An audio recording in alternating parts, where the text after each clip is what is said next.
প্রাথমিকে ৩২,০০০ চাকরি বাতিলের মামলা গ্রহণ করল সুপ্রিম কোর্ট। সেই সঙ্গে বিচারপতি দীপঙ্কর দত্তের তাৎপর্যপূর্ণ মন্তব্য, আমাদের নিশ্চিত হতে হবে যারা আমাদের সন্তানদের ভবিষ্যৎ করছেন তাদের সেই যোগ্যতা আছে কিনা।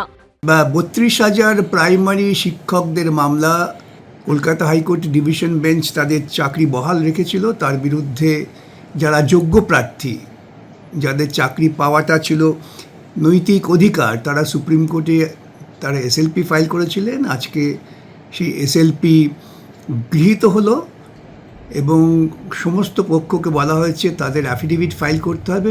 তৃণমূল সরকারের আমলে ২০১৪ সালে প্রাথমিকে শিক্ষক নিয়োগের বিজ্ঞপ্তি প্রকাশ হয়েছিল।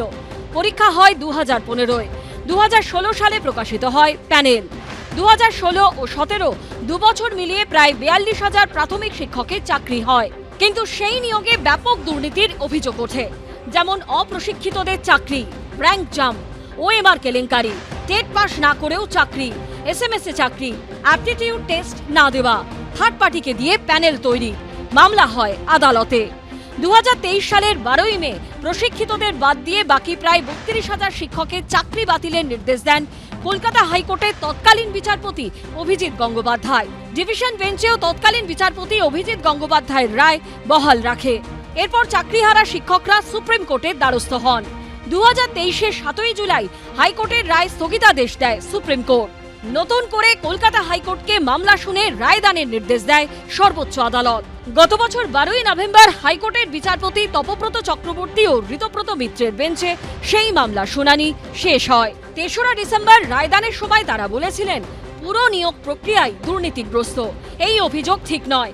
কয়েকজনের জন্য গোটা প্রক্রিয়ার ক্ষতি করতে দেওয়া যাবে না। সেই রায়ের বিরুদ্ধেই সুপ্রিম কোর্টের দ্বারস্থ হন মূল মামলাকারী অর্থাৎ বঞ্চিতরা। সোমবার সেই মামলাই গ্রহণ করল সুপ্রিম কোর্ট।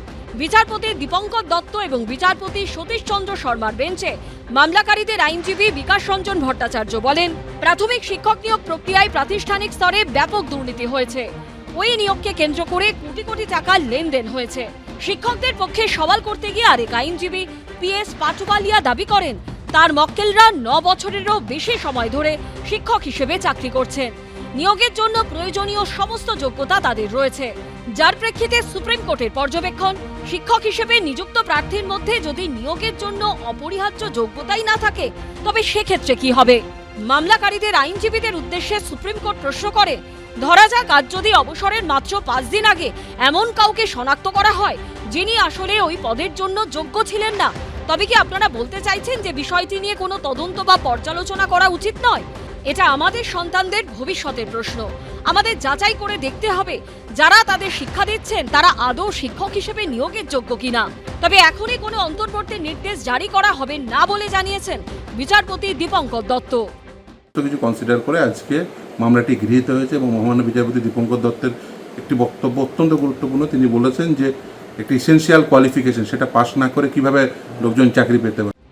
আগস্টের ৩য় সপ্তাহে মামলার পরবর্তী শুনানি। বিজেন্দ্র সিংহ ও সৌভিক মজুমদারের রিপোর্ট, এবিপি আনন্দ। এবিপি আনন্দ, এগিয়ে থাকে, এগিয়ে রাখে।